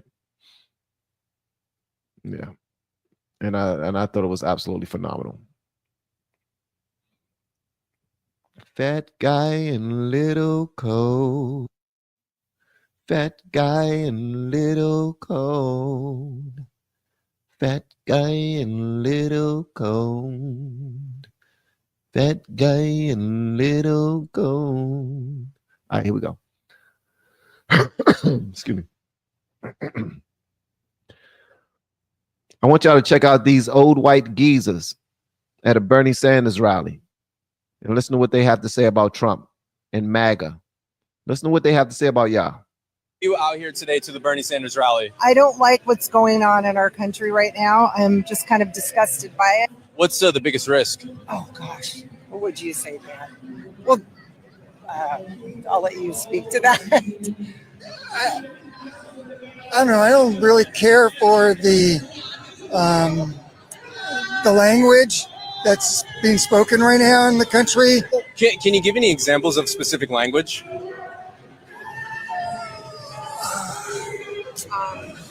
Let me think about that. So many things. I don't even know where to start. I would say, oh gosh, Dan, help. This is. Yeah. What's changed? Is that a real thing where you have so many facts in your mind and so many things that you have to say that you cannot pick one? Like, are these thoughts like a Cheesecake Factory menu or something like that? Are these thoughts that? Like, this lady clearly said that this man said that he don't like the language of this current administration. He said language like what? Just I can't think of it right now. It's just so much going on. Then the lady said she don't like the way that this president is running this country. And okay, give me an example. Just so much stuff. Dan, can you take this one? She always passing it to her husband. Watch this. Change over the last couple months post-Biden administration for you guys? Oh gosh. Once again, where do we start? You go for this one. It's a whole list of things. What brought you out here today to the Bernie Sanders rally? I don't like what's going on in our country right now. I'm just kind of disgusted by it. What's the biggest risk? Oh gosh, what would you say, Dan? Well, see, this is what's dangerous, man. This was dangerous. I have a lot of people on my Instagram page who are just like that. Like they would just say that Trump is the worst president ever. They hate what's happening in the White House. They don't like what's going on in the country. And then you ask them to be specific about what they don't like. And then you'll say, well, but isn't it better today than it was in the last 4 years with regard to anything that they're talking about? It could be the economy. It could be immigration, anything, race relations, anything. None of that stuff has changed. None of that stuff has changed. As a matter of fact, I will say it's better. I will say it's better because I now see people walking down the street with MAGA hats on, and they're not being berated. They're fine. They're good. I was in Costco the other day. I was leaving out of Costco, and his brother was sitting there at the front of the store with his "Make America Great" hat on, and he was with his wife, and they were just They were just chilling. I think at some point, man, we force people to grow the hell up and move on from their own little petty issues. And I love where we are right now. I like that we're having these conversations. A lot of y'all don't like talking about race. I absolutely love talking about race. Why? Because I don't know. I think the conversation is it will lead us to a better place, and it will strengthen us. It will allow us to understand one another. It will remove like all the people that only want to use that as their scapegoat of most conversations. It will remove that for them. Like if it forced people to really lock in on something that's real. You know what I mean? And that's what I like. That's what I like. I love that. I'm trying to find another video that I put up here, and I cannot find it, man. I'm all over the place. If you are a content creator, do not do like me and be all over the place when you're doing your thing. You know what I mean? Already have your videos locked in, what you about to talk about. You know what I mean? Hold on 1 second. Where in the world is that video? Dang it. Okay, I cannot find it. Oh, yeah. All right. So that's what I wanted to share with y'all. Okay, that's what I wanted to share with y'all. Okay. So Candace Owens disagrees with Trump, and now it seems like conservatives are going up against Candace and saying that she's lost, saying that she's being disingenuous, and saying that she don't know what the hell she's talking about. But the last I checked, Candace is usually the person y'all send me to when it comes to any big story, because apparently she does deep dives and she have her fans help her with these deep dives. So she's the go-to person for most topics. But when it comes to this one right here, you guys are firing her up. I need y'all to be extremely brutally honest with me with how you think Candace handled this situation right here. Y'all let me know what y'all think in the comments. I never thought that I would see a day where I would be rooting for a university above Donald J. Trump and his administration. But I don't recognize his administration right now. I don't recognize what's happening. I have a theory. I do. We were kicking around some theories earlier, me and the team, and we were going, how could Trump be such a free speech enthusiast and allowing these things to happen, going after college universities, trying to suppress speech, while pretending that you're not suppressing speech, while pretending that you're fighting DEI. It's so messy. It's so obvious. Everyone knows what you're doing. People who are still trying to grift, I suppose, are not willing to challenge you on this, which is ridiculous, because when you are out of office, we are going to have to live with these consequences. Our children are going to have to grow up in this America. Okay. So when you threaten our speech, it's not worth it so that we can have pom-poms and go hurrah for a couple of years, then go, okay, well, yeah, now it kind of stinks because, we're getting arrested for wrongthink. We got David Friedman. Yeah, arrest him. Arrest Tucker Carlson and Candace Owens. Get them. I love it. And if you think it's going to stop with college campuses, you're out of your mind. So you better buck up and root for Harvard University in this fight. What is it, Timberwolves? All right. So what do y'all think about that? One of the biggest comments that I've gotten that have the most likes on this entire thread is by Danny Michelle. I don't know if Danny Michelle is in the building. If you are, let me know. She says she is right. They are taking free speech away under the disguise of anti-Semitism speech. I would never agree with violent protests, but people should also be able to say they do not agree with the Israeli government, just like I don't agree with our government. Both are corrupt, and we should be free to say exactly that. Why does Israel get a pass? The right is doing exactly what we accuse the left of trying to do, which is do away with free speech. What happens when a Christian disagrees with someone of a different faith? Is that now hate speech? The minute you open up free speech for debate, there is no going back. The Trump administration does not get a free pass, and I say this as a Christian conservative, a black Christian conservative woman. What do y'all think about that? Courtney, as they say, two wrongs don't make a right. But the Jewish students don't get free speech? Make that make sense. It's hate speech against America. She is missing the mark on this one, if you ask me. She has been a little too close to Kanye lately. Y'all always saying that she's too close to Kanye. I am for Israel because of God. I don't fully agree with Candace on this, but I understand. If a school receives federal money, it should act federally. So that doesn't end at Harvard. That's every school that get funding from the United States government have to do what the federal government requires for some things. For some things. All right, thank you so much, YCC. I appreciate that, man. I really appreciate that. I don't think any of the universities need billions of tax dollars, since they aren't public. She is missed the mark on this one, if you ask me. Let me see here. Come on, what y'all think about this, man? I want to hear what y'all got to say, because on this post, people were going in on her.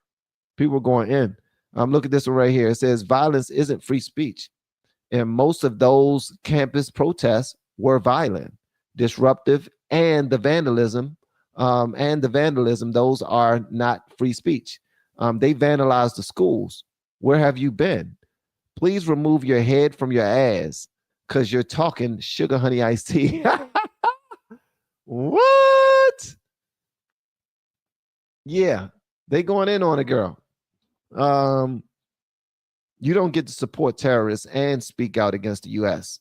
when you are a foreign guest. Get the F out of my country if you hate it. Absolutely no foreigners protesting U.S. while a guest.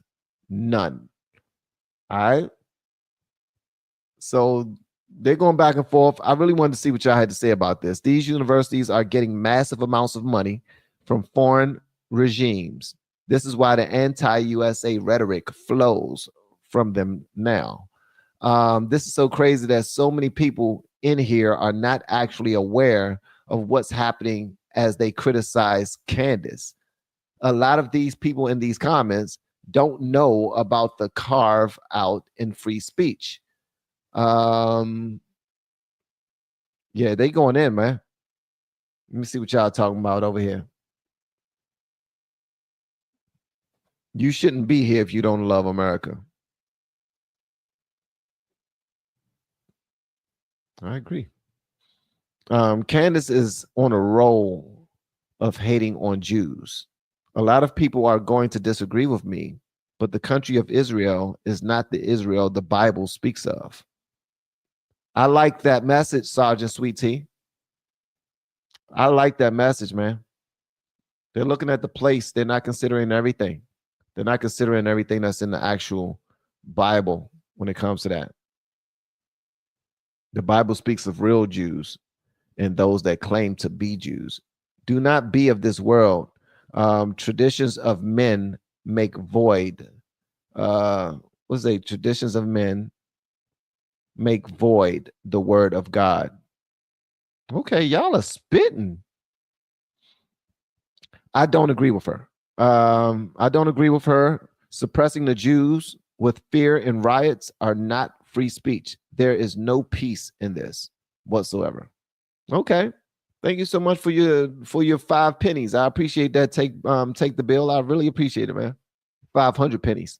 Foreigners, even with the green cards, are guests here. Foreigners, even with green cards, are guests here. Not citizens, but guests. She's giving her point of view. We would disagree sometimes. I agree. Listen, I like her point of view. Can't say I agree or disagree because I don't know enough about what's happening at these universities. I'm just now starting to look into them just so I can have an opinion. But other than that, Candace, I appreciate the fact that she don't mind getting a little muddy when it comes to saying something opposite of what her fan base considers to be based. Because a lot of people enjoy her because she's based. And Just Joe says, all of y'all are wrong. Just Joe said, y'all wrong and y'all need to get on the right side of history. That's what he said. Judge Joe said that y'all just lost in the sauce. That's what Judge Joe said. Just Joe. Angela says Candace believes that her opinion is the only one that matters.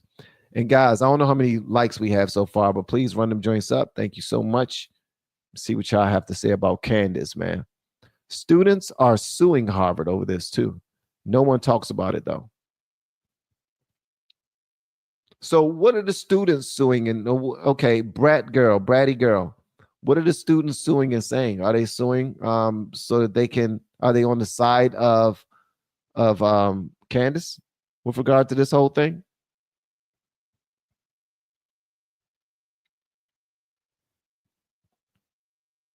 And thank you so much for the super chat, bratty girl. I appreciate it.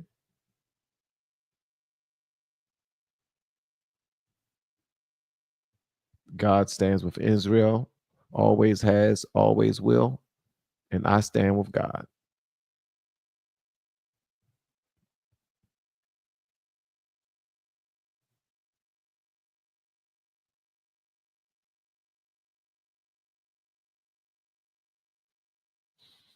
So the students are being harassed. They're not able to attend class, so they are suing the school. It's nothing but protests and some of them violent. And they didn't come there for that. They came there to get an education, and they're not receiving it, and they're suing. Okay. The Israel God stands with is the body of worshipers of Christ. It's not the place. Israel. It's the body of worshipers.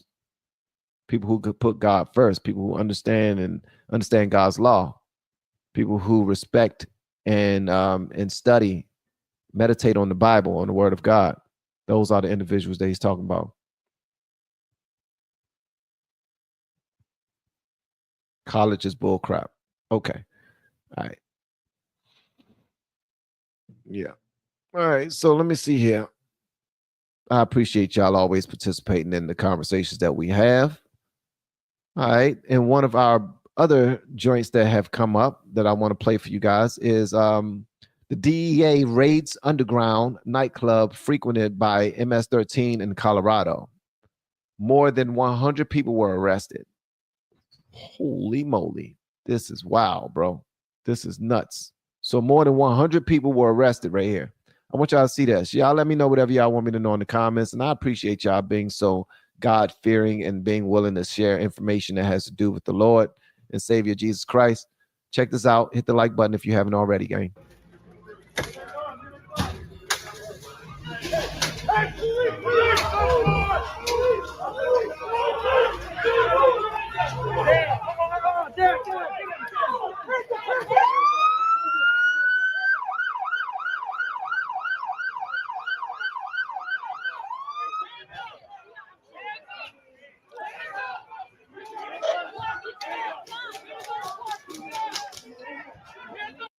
Dang. Real estate investors, tax liens pay up to 18 to 36. Dang. They went and got them all, bro. Like they went and got them all up out there. They was like, yo, nah, come on outside. Come on outside. Come on. We're going to arrest all of you. All right, so this is what happened. Excuse me. On April 27, 2025, at approximately 3:45 a.m., over 300 law enforcement officers from 10 federal agencies raided an illegal after-hours nightclub at 296 South Academy Boulevard in Colorado Springs, detaining more detaining exactly 114 individuals suspected of being undocumented immigrants. They met them at the nightclub. The nightclub, under months-long surveillance, was linked to drug trafficking. That's cocaine, methamphetamine, and pink cocaine. I don't know why they separated the two, but they got pink cocaine. Prostitution and violent crimes with alleged frequentation by members of the Tren de Agua, MS-13, and Hell's Angel gangs. Among the 200 to 300 people inside, a dozen active duty military members from Fort Carson were detained, some working as armed security and allegedly involved in the club's criminal activities, prompting a joint investigation with the Army Criminal Investigations Division. U.S. Immigration and Customs Enforcement, ICE, took custody of the 114 detained immigrants, mostly from Central and South America, for processing and likely deportation, marking one of the largest such raids since President Trump's January 2025 inauguration. Before we continue, well, let me finish. DEA Special Agent Jonathan Pullen declared Colorado Springs safer post-raid, while local leaders, including Mayor Yemi Moblade, condemned the criminal activity. The property owner, Mike Moon, claimed ignorance at the night of the nightclub's operations, and President Trump praised the raid on Truth Social, linking it to his deportation agenda. So, do y'all think that Trump is being a little too harsh in the way that he's going after these illegal immigrants? Going to a club, waiting till they're about to leave and get out, and then arresting everybody that leave the club. Do y'all think that's a little harsh? Do you think that this is profiling? Do you think that this is racial? Do you think that it's right and it needs to be done and it should have been done? Do you think that we're late to the party and we should have been acting exactly the way that we're acting right now? Please let me know in the comments how you feel about it. Van, when you going to talk about Boston mayor being connected to the CCP? I didn't know about the Boston mayor being connected to the CCP. That's something that's like once I have the information, then I talk to y'all about it. And I don't know everything. I don't know everything, bro. Corn blood Raven. But I appreciate it. This is what I voted for. And this, because Jared, don't know if you know this or not, but you will be deemed as a racist because you voted for illegal immigrants to be removed from this country. And Democrats look at all illegal immigrants as brown. And you know, brown and black people, they stick together.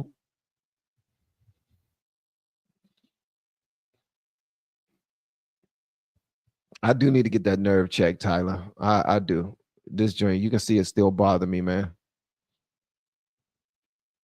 Van finally caught you live. Georgiana. Hey, Georgiana. Thank you so much for pulling up. I appreciate it. Let's see here. One last night of fun. That's wrong, bro. One last night of fun before shipping them back to the... That is wrong, man. That is wrong, bro. That is wrong. One last night of fun. And when y'all are done, we got a bus for y'all. That is so wrong, man. Because when they came outside from the club, they did not know that they were going to be faced with daggone a whole bunch of agents that were going to be sending them back to their daggone country.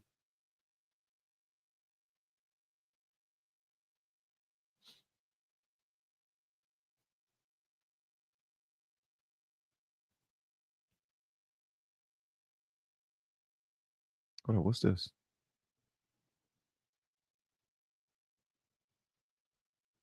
Okay, this is foreign students. Okay, this is something else.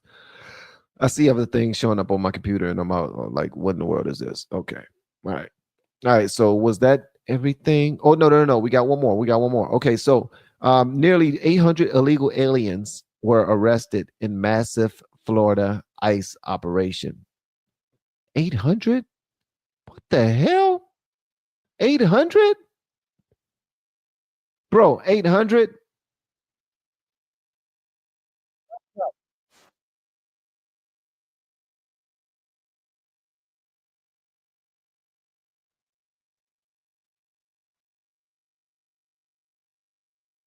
That's nuts. 800?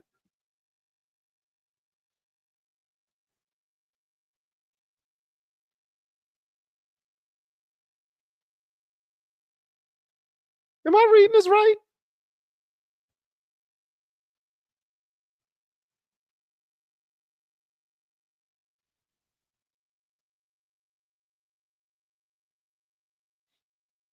Okay. I think I am reading this right. This is nuts. Okay, this last story is actually nuts, man. All right, so, and I'm gonna read this story. I'm gonna read this to you so that you can know exactly what's going on. All right. So nearly, let's just go ahead and play the video first. We'll get to it.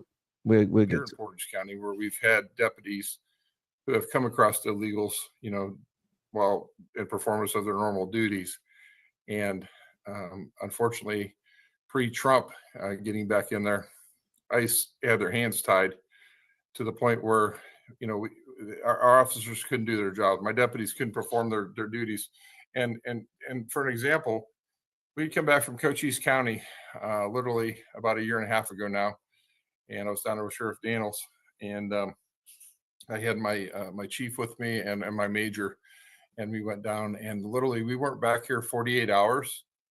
And here in Portage County on the Ohio Turnpike, some of my deputies and our specialized PACE unit, our drug enforcement unit, had stopped a car with 11 illegal migrants, and the car was rented from Cochise County, Arizona.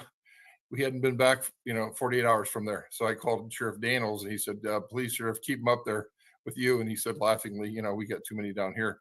I called the ICE agent over in Northeast Ohio, and literally talked to one of their directors. And at that time, his exact quote was, "Sheriff, how many severed heads do they have in bags in the back of the vehicle?"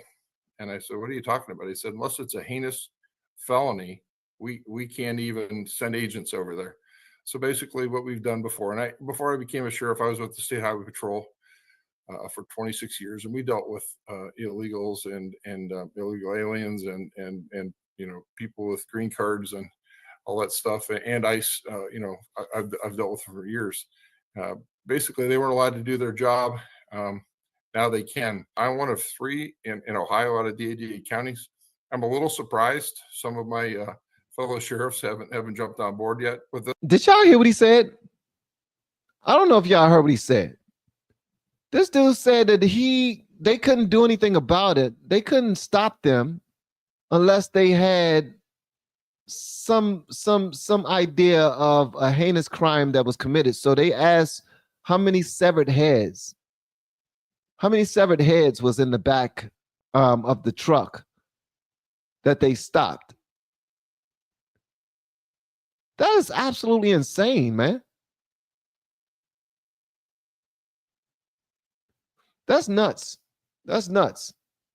So basically, this is what happened, guys. So in a groundbreaking joint effort, U.S. Immigration and Customs, ICE in Miami, and Florida law enforcement agencies arrested nearly 800 illegal immigrants during the first 4 days of Operation Tidal Wave, a massive multi-agency immigration enforcement crackdown is what they call it. Fox News obtained information on some of the ICE arrests, and I'm gonna pull this up right here so you can see it for yourself. Some of the ICE arrests from the ongoing operation, which include a convicted Colombian murderer, alleged MS-13 and 18th Street gang members, and a Russian with an Interpol red notice for manslaughter. These things are always happening on our soil and our watch, man, and we don't do nothing about it. What in the hell? So Jose Sanchez Reyes, a Colombian illegal immigrant who enters the U.S. as a getaway, was convicted of homicide in his home country. All right, Rafael Juarez Cabrera, a Guatemalan illegal immigrant and alleged MS-13 gang member, has illegally re-entered the U.S. 3 times. 3 times and was convicted of felony re-entry. These guys are committing. Bro, do y'all remember when Trump was first running for president and he was saying these countries are sending us their worst? They're emptying their prisons and they're allowing them to come over here. And it was like, Trump is crazy. That's like Trump is crazy and Trump is racist for saying these things. Now we're finding out that a lot of these individuals are actual murderers, unaliving people. The guy, what's his name? What's the federal judge in Texas that was just now arrested for harboring an illegal immigrant who was also an MS-13 gang member with all the tattoos, all the stuff. He was harboring one in his home that I believe the guy was also dating his daughter. Dating. Oh, yeah. Take this illegal. Yeah. Dating, right? Then the judge takes the guy's phone that had severed heads on it and unalived bodies inside the phone, pictures and videos. The judge destroys the phone and travels somewhere to dump it to get rid of evidence. Not only that, but while he's harboring this illegal gang member in his home on his ranch, he invites his crew over for a barbecue, for a cookout. Then they decide to have some fun and shoot high-powered rifles and such with silencers and all of that just to practice. These are terrorists.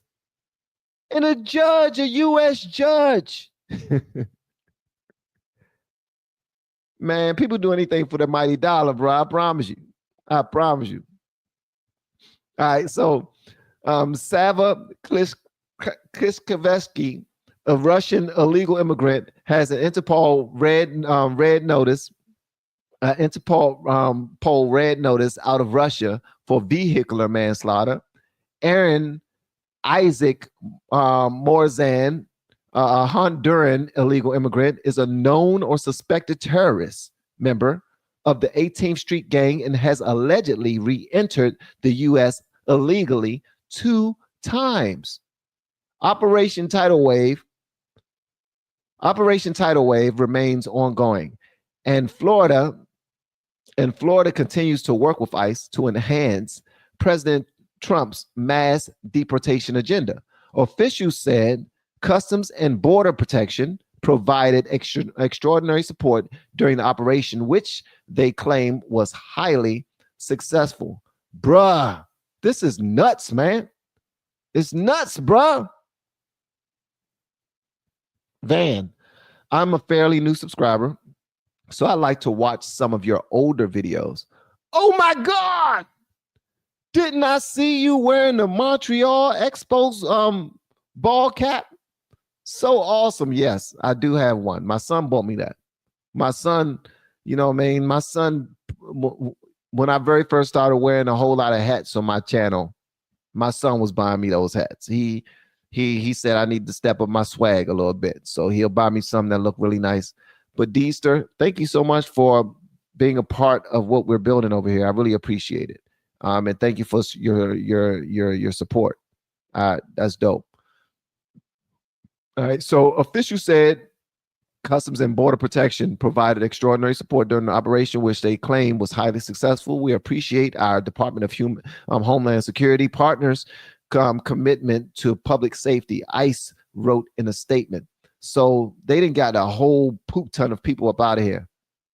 Bro, they are getting rid of these folk, man. And y'all need to stop crying about it. Because at the end of the day, Trump is doing exactly what he said he was going to do. And I don't got no issue with it. I ain't got no issue with it at all, bro. I ain't got no issue with it. I think Trump need to do exactly what he said he was going to do. And that's the reason why a whole ton of people who voted for Trump are saying that we got exactly what we voted for. Yes, we did. We got exactly what we voted for.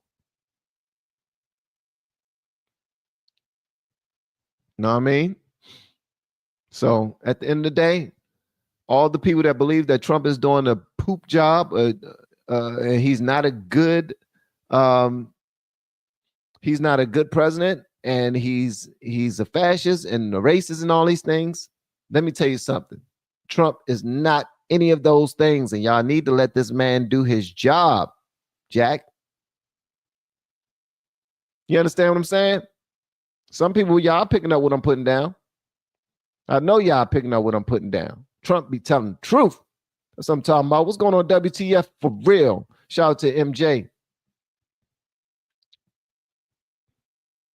All right, guys. So for all of my blues out there, Katarina, Renee, Nanny, what's going on, Michelle? Angel, Sweet Angel, what's going on, Sweet Angel, Shoemaker, and everyone out there who always helping. B, thank you so much for all your help and assistance, B. And Courtney, thank you so much for always helping out. I really appreciate you guys. Y'all are absolutely phenomenal. Thank y'all for pulling up per usual. Y'all are dope. And is Van even on the screen? Yes, I am on the screen. Yes, I'm on the screen. To say that I'm not on the screen is racist. It's racist. Oh, Jesus. So this lady right here is from 13 News Now. 13 News Now is where this lady is from. She's going viral right now because of her smooth skin and her political point of view.